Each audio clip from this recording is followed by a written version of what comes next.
पाकिस्तान और यूएई के दरमियान कल मैच था और जैसे हमने थोड़ा सा बताई दिया इब्तदाइया में आपको कि कितना इंपॉर्टेंट ये हो गया है। अब फाइनल 4 के लिए क्वालिफाई कर लिया पाकिस्तान ने और 21 को पाकिस्तान का इंडिया के साथ टाकरा होगा। तो देखना ये है कि अब क्या टीम का मोराल बुलंद हुआ है। अब तो गेम से ज्यादा इस पे सबकी नजर है कि हाथ मिलाएंगे या नहीं। हाथ मिलाएंगे, हाथ मिलाए ना हाथ पे नजर है, हाथ पे नजर है। लेकिन वो इतना इशू है कि लोग तो पहले ये जानना चाहेंगे ना कि भाई इन्होंने इस दफा अब हाथ में, तो अब मुझे लगता है वैसे आपको लगता है मैं कहता हूं हाथ मिलाना इट्स अ नॉन इशू। मैं जीत जाऊं, हाथ मिलाना है आपने, नहीं मिलाना ना सही। लेकिन लगता क्या है आपको कि इस दफा होगा सेलेक्ट? नहीं, इस दफा शायद ना हो, इस दफा नहीं होगी, हालात ही बताते। तो हमें नुमान नियाज भाई ने ज्वाइन किया है जो कि क्रिकेट एनसाइक्लोपीडिया है। कौन नहीं जानता नुमान भाई को। अस्सलाम वालेकुम, good morning, welcome to rise and shine Numan भाई। Good morning. Good morning Aadiya ji. Numan भाई, जो तो हमारे शो से जो आपका आगाज हुआ है उस दिन हर चैनल पे मैं नुमान भाई को देखा था और ये जाके बता रहे थे कि ये ऐसे है, ये ऐसे है। बहुत बिजी चल रहे हैं आप नुमान भाई। बहुत बिजी चल रहे हैं आप। मैं नादिया की इनोसेंस पे ना मैं कहूंगा कि वाह। क्यों? कौन सी बात? एक तो पहले मुझे ये बताइए कि क्या जो एंडी पाइक्रॉफ्ट है उसने माजरत की है, रिटन अपॉलॉजी की है? नहीं, उसने तो एक स्टेटमेंट दी है कि I regret the miscommunication, misunderstanding. क्या उसको हटा दिया आईसीसी ने एज ए मैच रेफरी की डिमांड दी? नहीं हटाया। तो मुझे नहीं समझ आया कि what we are actually celebrating. Very quickly I give you a brief कि बहुत सारी चीजें बहुत गलत हुई वहां पे। एक तो ये जो हैंडशेक है इट्स ए नॉन इशू, ये एक सेरेमोनियल है, प्रेसिडेंस है, स्पिरिट ऑफ द गेम है, कंजेनियलिटी है, लेकिन ये किसी भी कोड ऑफ कॉन्डक्ट का हिस्सा नहीं है। तो लिहाजा एंडी पाइक्रॉफ्ट ने अगर सलमान अली आगू को जब कहा था, अगर नहीं कहा था कि जी वो हैंडशेक नहीं होगा, तो वो कोई वायलेशन नहीं कर रहे थे, कोई रूल वायलेट नहीं हो रहा था। सही। तो इसमें तो वेला मचाना कोई समझ नहीं आई। हाँ, आप ये जरूर कह सकते हैं कि हु वाज ही, वो why he was playing a conduit to Indian cricket, कि वो आके मैसेज आगे पास कर रहे थे।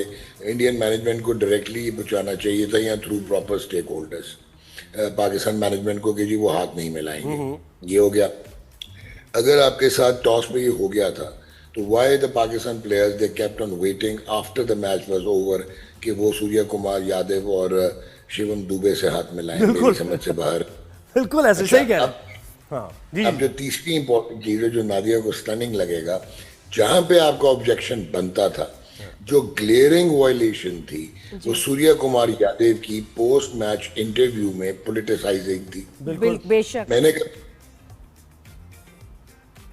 किया, लेकिन सूर्य कुमार ने मेरा ये ख्वाब पूरा कर दिया उस दिन। वो क्रिकेट का मैदान नहीं था, वो एक बीजेपी का जलसा था। सही।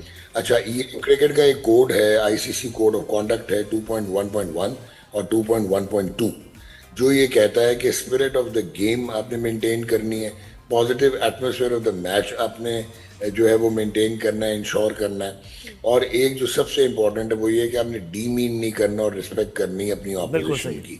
ये थी ग्रॉस वायलेशंस। ठीक है। फिर एक क्लॉज 2.4 है आईसीसी के कोड ऑफ कॉन्डक्ट का, जो कि क्लोथिंग पे आता है कि डिस्प्लेइंग पॉलिटिकल, रेशियल या रिलीजियस स्टेटमेंट्स, जिसमें उस्मान ख्वाजा पाकिस्तान वर्सेस ऑस्ट्रेलिया उन्होंने अपने जूते पे इंस्क्राइब कर लिया था कि ऑल लाइव्स मैटर, उनको 25% पेनल्टी हुई थी। और फिर मोइन अली उन्होंने रिस्ट बैंड पे लिख दिया था सेव गाजा और वो पैलेस्टाइन वाला, तो उस पर भी उनको 25% हुआ था।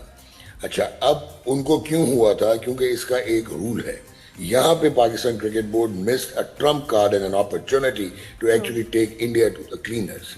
वो ये थे, वो रूल ये है कि पहले एक प्लेयर, क्योंकि इसकी इजाज़त नहीं है, वायलेशन है, तो आप पहले अपने बोर्ड से इजाज़त लेंगे और बोर्ड फिर एक पूरा मैकेनिज्म है आईसीसी में, L1 L2 ये सारे क्लॉजेस आते हैं जहाँ पे आईसीसी आपको परमिट करेगा। क्या पाकिस्तान क्रिकेट बोर्ड की मैनेजमेंट ने देयर एंड देन पूछा कि यार ये जो आपने हमें डीमीन किया और आपने हमारे सेंटिमेंट को हर्ट किया है, एक तो उसका वैसे नैरेटिव फजूल था क्योंकि वो कभी प्रूव किया ही नहीं इन्होंने, वो तो पूरी दुनिया में पिटा हुआ इनका नैरेटिव है पलगम। बिल्कुल ऐसे ही। बिल्कुल और उसको दोबारा लेके आना। आप सही कह रहे हैं और हम भी यही सोच रहे थे कि मैच रेफरी को क्यों उसके ऊपर जो है ना सारी और बाकी और इसके ऊपर क्यों स्टांस नहीं लिया? आपको लगता है हमने क्यों नहीं स्टांस लिया? एग्जैक्टली। अब उसमें क्या होता था, पाकिस्तान क्रिकेट बोर्ड को ये पूछना चाहिए था कि ठीक है जी, बीसीसीआई ने तो उसको इजाज़त दे दी होगी बिकॉज वो तो गवर्नमेंट का नैरेटिव क्रिकेट को पॉलिटिसाइज कर रहे हैं, लेकिन क्या आईसीसी ने परमिट किया है? और अगर आईसीसी ने परमिट किया तो किस बेसिस पे किया, knowing what is the geopolitical situation. दोनों मुल्क बायलैटरल सीरीज नहीं खेलते। 10 मई के बाद ह्यूमिलिएशन एनाइलेशन हुई इंडिया की, जो मिलिटरली उनको मार पड़ी है। तो उस एनवायरनमेंट में क्या उन्होंने इजाजत दी थी? दीज वर द क्लॉजेस जहां पे पाकिस्तान क्रिकेट बोर्ड जो है। और अभी तो देखिए नुमान भाई, मैं ये समझ रहा हूं, अगर साइकोलॉजिकल वॉरफेयर की बात करें तो मुझे लग रहा है कि पाकिस्तान ज्यादा अंडर प्रेशर आ गई है, क्योंकि वहां नैरेटिव ये बन रहा है कि तुमने रेफरी को कहा था, ठीक है उसने जो भी किया माफी मांग ली, और ये कि तुम अपना कमिट करके भी तुम वापस तुम्हें खेलना पड़ा। उसने कोई रिटर्न अपॉलॉजी नहीं की, ना वो हटाया गया उसको। अब जल्दी से आपको एक और चीज इंपॉर्टेंट बता दूं, जो कि बहुत इंपॉर्टेंट है, आपके नाज़रीन को भी पता होना चाहिए, कि हमने एक बढ़क मार दी कि हम बायकॉट कर देंगे एशिया कप। बिल्कुल यार, ये मल्ले का तो मैच था नहीं, ये बायलैटरल सीरीज तो थी नहीं। अब इसके रिपरकशंस हैं। एक आईसीसी का जो है वो आर्टिकल ऑफ एसोसिएशन है, जिसका क्लॉज है 2.10A, जो ये कहता है कि अगर आप इस किस्म की कोई हरकत करेंगे तो ये अनफुलफिलिंग द कमिटमेंट्स है फुल मेंबर की। इसमें आपको पेनल्टीज इतनी सवेर लग सकती थी कि एक तो आपको बैन कर दिया जाता debarred to play any major tournament of ICC and ACC. आपकी फुल मेंबरशिप की सस्पेंशन हो सकती थी। उसके बाद आपको बहुत सवेयर पेनल्टीज हो सकती थी। और जो वर्स्ट है वो ये है कि अगर आप मैच ना खेलते और आपके पॉइंट्स टेबल ऑल्टर होता, और उसकी वजह से जो हज़ीमत उठाना पड़ती इंटरनेशनल क्रिकेट को, उसमें मिलियंस ऑफ डॉलर्स का फाइन हो सकता था। फिर क्या पाकिस्तान क्रिकेट बोर्ड ने जब ये स्टेटमेंट दी तो सोचा था कि ये कोलैटरल लॉसेस कैसे पूरे करेंगे। तो ये तो नुमान भाई इंडिया पे भी लगना चाहिए ना, ये तो उन्होंने तो मैच नहीं भी खेले पहले, है ना? मैं आपको क्लियर नहीं, वो बायलैटरल सीरीज नहीं खेलती, वी टॉकिंग अबाउट। अच्छा, अब जो एक और में खेलना होता है आपको, ओके। हाँ, नहीं बायलैटरल में नहीं खेल सकते आप ज़रा, लेकिन ये आईसीसी का बड़ी कॉम्प्लेक्स बातें हैं भैया। जी जी। अच्छा, अब एक इसमें इंपॉर्टेंट चीज है जो कि आपको ज़हन-नशीं करनी है कि अगर पाकिस्तान क्रिकेट बोर्ड विड्रॉ करता, बॉयकॉट करता, तो ये जो एशिया कप है, इसके जो एशियन क्रिकेट काउंसिल को पैसे मिलने हैं वो $227 मिलियन है।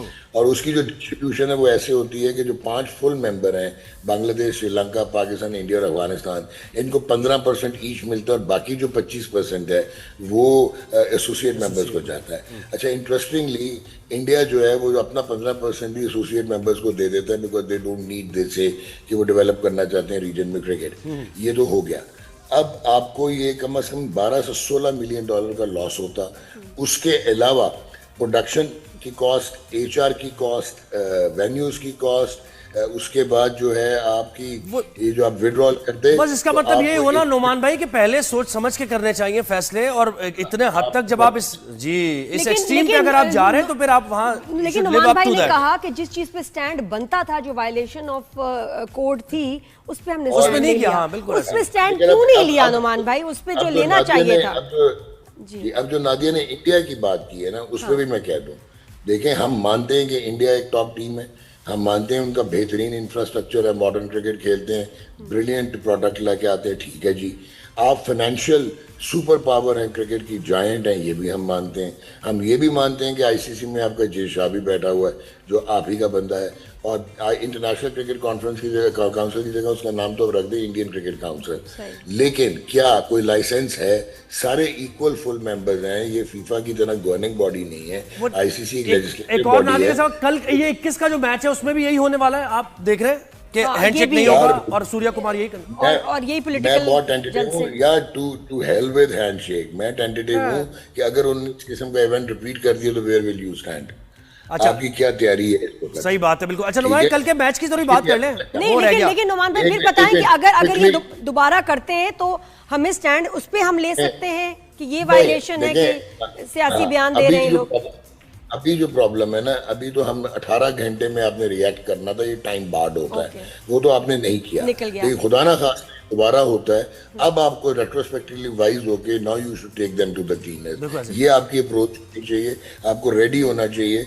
ऐसे में क्या स्टैंस होना चाहिए कि जी हम बायकॉट करें, या ये कि आप इनको फाइन करें, कि क्या स्टैंस होगा? नो, यू कैन नॉट से यू बायकॉट, यू से कि जी आप इनके ऊपर एक्शन लें, क्या कहते हैं? नहीं, आपको बाइकआउट तो करने नहीं, आप उनको ये कहेंगे कि भाईजान India doesn't control world cricket, they don't own world cricket. Australia, England, south Africa, New Zealand full members को कहें कि now this is high time कि पोलराइजेशन खत्म हो और इनकी हेगेमोनी आ जाए। भाईजान आप फाइनेंशियली जायंट जरूर है, लेकिन आप भाईजान हम आपके सबसर्विएंट नहीं है। और आईसीसी से पूछे नुमान भाई, अब मुझे अब ये वाला इशू तो डिस्कस होता रहेगा ना, अभी थ्रू आउट होता रहेगा। मुझे कल के मैच की जरा बात करें थे। हमने इस फाइनल 4 के लिए क्वालिफाई कर लिया है, लेकिन कन्विंसिंग इसको विक्ट्री कह सकते हैं या नहीं कह सकते? क्योंकि देखिए बैटिंग तो आपकी कल की है यार, बड़ी सिंपल सी बात है, आपका स्किल सेट ही इतना है। और मुझे जो अफसोस है वो ये है कि आपका जो T20 का कप्तान है सलमान अली आगा, वो T20 का कप्तान बनने की वजह से टीम का बैलेंस हवाई तबाही हो गया है। और जो हमें उम्मीद थी कि सलमान कहीं और कुछ करे या ना करे, ये कंडीशन उसको टेलर मेड थी कि वो रोटेशनल स्ट्राइक करता, रन्स करता, 40-50 करता और टीम को तकवीत देता। अब एक बंदे को फिट करने की वजह से 3 बैट्समैन जो है वो डिस्प्लेस हो गए। हसन नवाज डिस्प्लेस हो गया, फ़खर डिस्प्लेस हो गया। फिर कल आपने अगेन कमाल सिलेक्शन की, खुशदिल शाह कहाँ से आता था। उसके बाद आपका स्किल सेट का ये हालत है कि पावर हिटिंग आप असेसमेंट के साथ करते हैं। पावर हिटिंग और जो है ये जिस तरह कि आप ये स्ट्रोक्स खेलते हैं, स्लॉगिंग, इसमें बहुत फ़र्क है। अब कल जिस तरह खुशदिल आउट हुआ वो स्लॉगिंग थी। आप असेस करो वो इतनी स्लो बॉल कर रहा है, उनका लेफ्ट आर्म लेग स्पिन जो था, और आपने उसको निकल के हिट मार दी इस पिच पे, वो 15 यार्ड अंदर कैच हो गया। At the end of the day, जो शहीनशाह अफरीदी है, I really love the way he has pulled you through in the last 2 matches. That is the intent we require, and that is the time to deliver at least वो हम लोग। अच्छा नुमान भाई, अगर हसन नवाज को opening में ले आए तो आप क्या, ये सही है आइडिया मेरे ख्याल से? अगर आप ओपनिंग में लेके आएंगे तो क्या साइम जिसने 4-0 किए हुए पिछली 6 इनिंग्स में, उसको नीचे लेके जाएंगे? फरहान को ले आए ना नीचे। फरहान नीचे नहीं आता, फरहान खेलता है एज एन ओपनर है, बस खेल तो रहा नहीं, बस वो खेलता है। नुमान भाई, आपको नहीं लगता, मेरा ख्याल है कि जी आईसीसी को सूट करता है कि पाकिस्तान फाइनल में इंडिया के अगेंस्ट खेले, and that will be a super duper great match. देखिए बात सुने, सिर्फ आईसीसी को सूट नहीं करता, ये पूरी दुनिया के ब्रॉडकास्टर्स को करता है। ये जब टूर्नामेंट और ये होगा, मुझे लगता है परफॉर्मेंस चीजें कुछ भी हो, लेकिन ये फाइनल में पाकिस्तान मुझे लगता है। भाई एक और कौमी हीरो की बात करिए नुमान भाई, वक्त कम रह गया हमारे। अरशद नदीम है, हाँ या ना? नुमान भाई बताइए, आप बताएं हाँ या ना? नहीं, मुश्किल है क्योंकि श्रीलंका बहुत तगड़ी टीम है।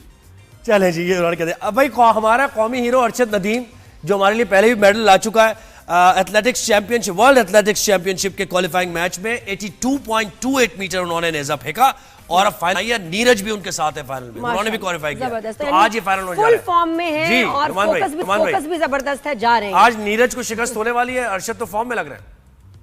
यार देखें, अरशद कल अरशद को थोड़े प्रॉब्लम रनअप के आए थे, लेकिन जहां तक जीतने की बात है तो probably Arshad is the only athlete for Pakistan जो अनकंडीशनली किसी को कहीं पे भी हरा सकता है। That is his talent, skill and his training, hard work और कंसेंशसनेस। नीरज भी बहुत ऊंचा एथलीट है, लेकिन ये एक एक्साइटिंग मुकाबला